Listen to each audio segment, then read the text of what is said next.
Yes, it is true about the sexual release, right? That's like, it's a joke to them, right? That they, right? Right, and he did it to me as well. I think it's mentioned in this book somewhere while I was sleeping outside of a church. Right? Really sick people, you know.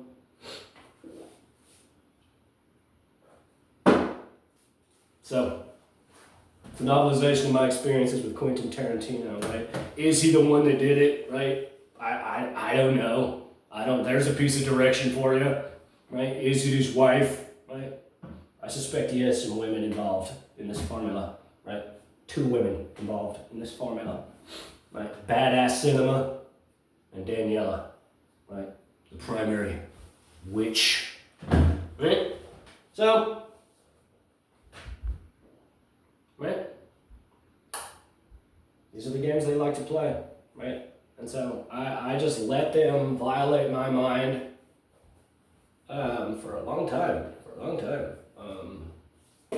Essentially for a year and a half. You know, if you just include the whole saga of everything, right? If you just say, okay, this begins in December of 2023, right? He jumped into my mind, right, and played his games, right, until January the 20th. But I kept writing because I expected to hear something, right? This ain't no. Oh, famous guy. No, I wrote him 50 pages. I expect you to reply. Right? Right? Not constantly. Right? That's the point.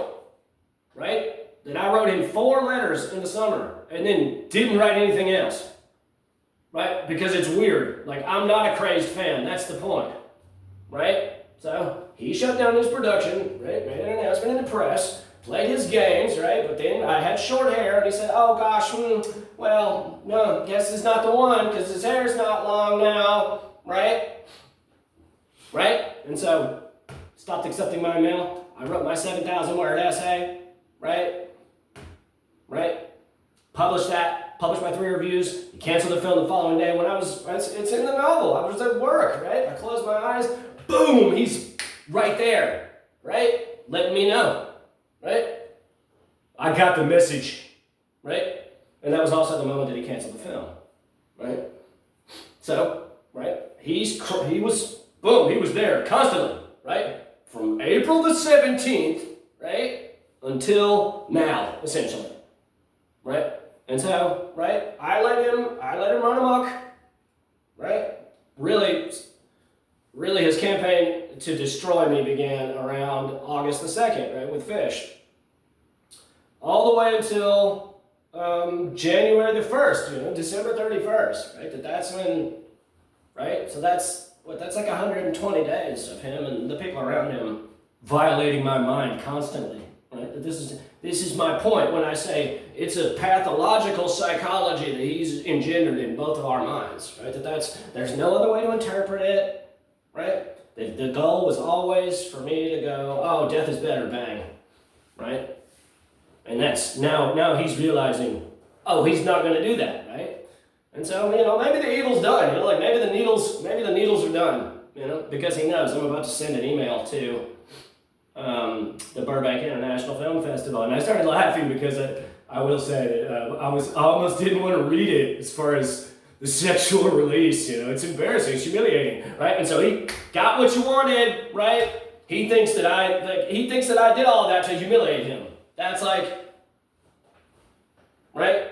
And I admit to, right? The first letter I wrote him, I said, now you know how it feels, right? And that was true then, and it's true now, right? That all of this could have been avoided with a single, sincere gesture.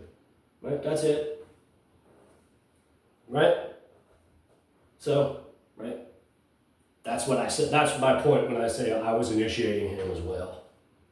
That he's, right? That the truth comes to you when you're not ready for it. Right? That's the point. Right?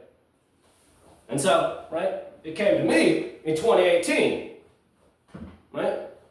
Really, like 2014. I took a massive dose of LSD. And when I closed my eyes, it was all there.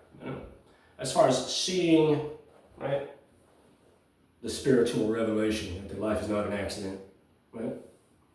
So I suppose I'll stop talking.